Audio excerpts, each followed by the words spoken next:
Violent xenophobic or anti-foreigner attacks have erupted in South Africa, leaving at least 5 dead and hundreds displaced.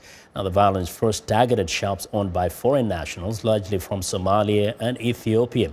Now, it's spreading against all African foreigners, leaving many feeling terrified and hopeless. VOA's Anita Powell has more from Johannesburg. Ibrahim Muhammad Ali built this small cafe from the ashes of his first encounter with xenophobic violence in South Africa.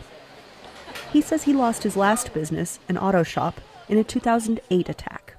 That time, even my brother will be there. You kill him, that xenophobic guys. My brother is passed away there.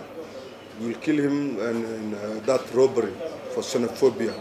Me, I lost all my tools, all my money.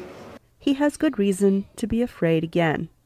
Hundreds of foreign nationals have been displaced in South Africa in recent weeks because of anti-foreigner violence. Many of the targets from Ethiopia and Somalia live here in the central Johannesburg suburb of Mayfair. VOA spoke to several residents affected by the violence. Ethiopian national Sara Kidane says she is still traumatized after being run out of her shop recently in Soweto. I'm not feeling okay. I was losing 2 months. I was losing my life. Then I don't know what can I say. Yeah, but I don't have any choice now. I don't know. I don't have any choice now. I'll go back there, but the people is not gone. They will start again. Somali community organizer Abdirikaz Ali Osman says the violence is specifically targeted at African residents. To me, actually, it's pure xenophobic attacks, which have been targeted by the foreign nationals who are living in the country, especially those who are having small informal businesses in the townships and informal settlements. So it's obvious that it is xenophobic and Afrophobic violence, actually. And many victims complain that South African police are not helping. I did go to report for police. No one helped me that time. I was in police station. Even it wasn't no police even that time. I don't know what's happened. I didn't receive anything. Many of those under threat say they are just as South African as everyone else here. Yeah, we are African brothers, but they give us big problem. Yeah, they kill our brothers, and they rob our own shops. All of the residents VOA spoke with said they intended to stay in South Africa. After all, they say, whether people like it or not, this is home.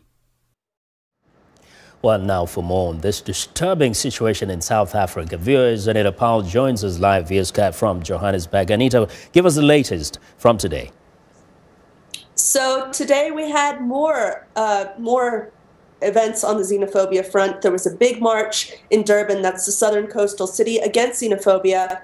But then surprisingly, there was a pro-xenophobia march against that peaceful march. And that ended up in a little bit of conflict and a little bit of violence. The police had to intercede and fire tear gas. There have also been isolated incidents here in Johannesburg, both yesterday and today. And those were very worrying. Yeah. Now, we know that President Jacob Zuma did address the nation to talk about this issue. What stood out from his speech? That's a difficult question to ask with any Jacob Zuma speech. He's not the most enthralling speaker. However, he did say, and I thought this was worth remembering, that South Africans are not by nature xenophobic. He reminded his nation that during our struggle or South Africa's struggle for independence from the apartheid regime, other African nations took in South Africans and gave them shelter and gave them support, and that we owe a debt to other African nations. So I thought that was quite touching. But other than that, he said the usual, just he's devoting security efforts towards stopping this, and it's unconscionable. Now, Anita, this is not the first time attacks are happening against foreigners. What is different about this? What is different this time around? That is exactly the point, Vincent. So you're referring to the 2008 attacks. Since then, I think a lot of South Africans feel that not enough has changed, that a lot of the promises that they were expecting to finally come to fruition, since 1994, have not come through. And so now we're 5 years later, and we're looking at this country that we still have higher unemployment, and people are still unhappy. So I think that's the problem. Nothing has changed. Yeah, very quickly, some are saying, well, this is Afrophobia and not a xenophobia. What is the difference and why?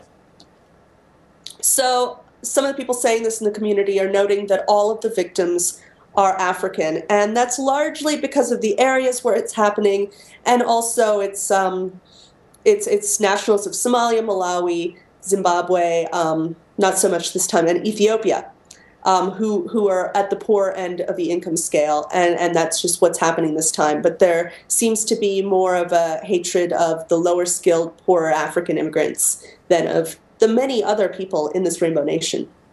Well, Anita, thank you very much for your excellent reporting today. Anita Powell reporting live via Skype from Johannesburg, South Africa.